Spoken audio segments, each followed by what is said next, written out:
Hi, I'm Charmaine. Welcome to the Love of Self podcast, where we delve into the emotional aspects of finding love for self. Today's topic is silently loud.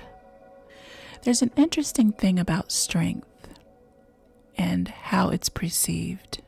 A few things that I've personally noticed is that inner strength is often silent, while inner weakness is often loud. And I'm sure there are instances where the opposite is the case. But when we really think about how the world wants us to believe things, it's often paired strength with robust behavior. It's often made us think of strength in a way that is overpowering and maybe even hard to handle or obnoxious. Strength is often put in terms of a behavior of outbursts. Sometimes when we want to look strong to someone else, when we don't want someone to mess with us, we have to put on a boisterous front. Strength is not often seen as an introspective development. It's not often seen as something that is internalized. It's most likely seen as an energy to put out instead of a space to take in. And I wonder why that is. I wonder why that's often the narrative. Because when we really think about inner weakness and inner strength and how that looks on the outside of us, if I have to become boisterous, it's often derived from a fear of the belief of not looking strong, or a fear of the belief of being taken advantage of or harmed in some way. Or more simply put, the fear of you getting me before I can get you. The fear of me being a sitting duck. So I'm always on alert. I'm always looking for the next thing to fight about, the next thing to worry about.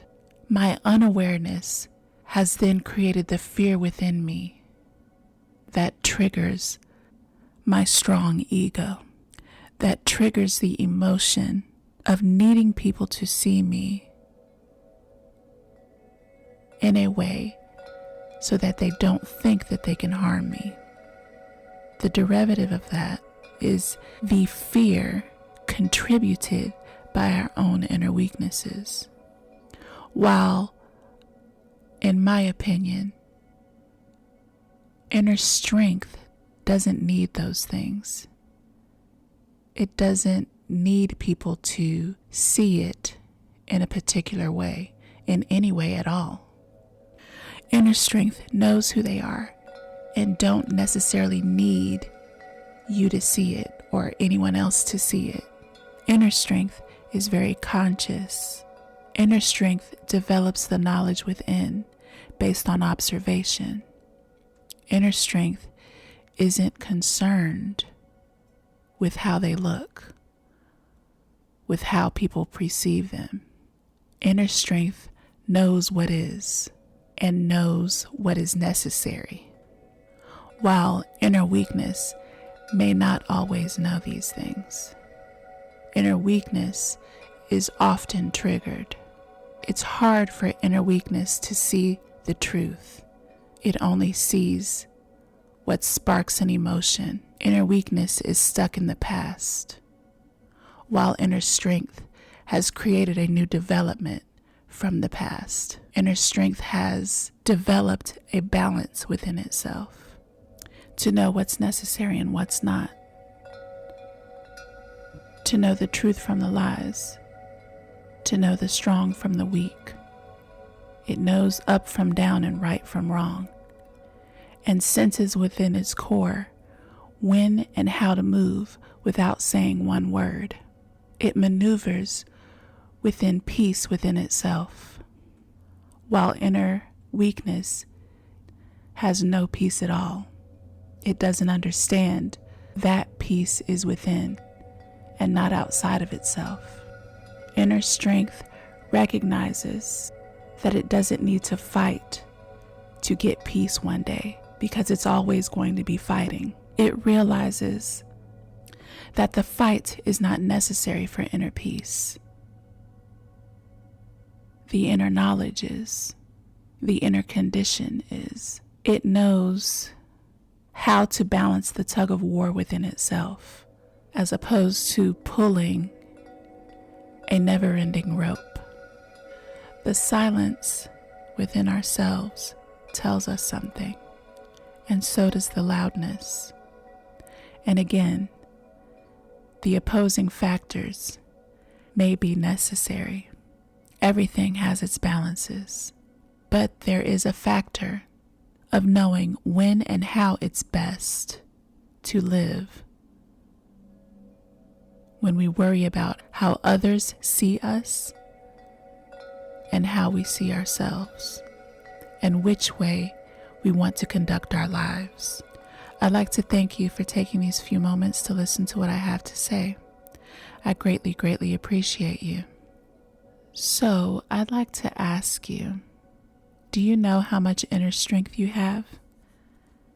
And do you know how much inner weakness you have? Do you know the differences within yourself and outside of yourself? Do you know the differences that others show within themselves and outside of themselves? And what do any of those things show you about who you are, how you want to live, how you want to be in this world, how you want your mentality to be? Is that for you or someone else to see? I'd love to hear from you. Please comment or email theloveofselfpodcast@gmail.com. Please remember, I am not a therapist. Also, my new book is out, Love Yourself, a book of poetry and spiritual writings for self-love. It's available now on bookbaby.com. Purchase link is in my Instagram bio. Also, just a little reminder that there are people out there suffering. If you have it in your heart to give what's in your heart for people who are in need. I wish you all peace, love, and joy always. Until next time.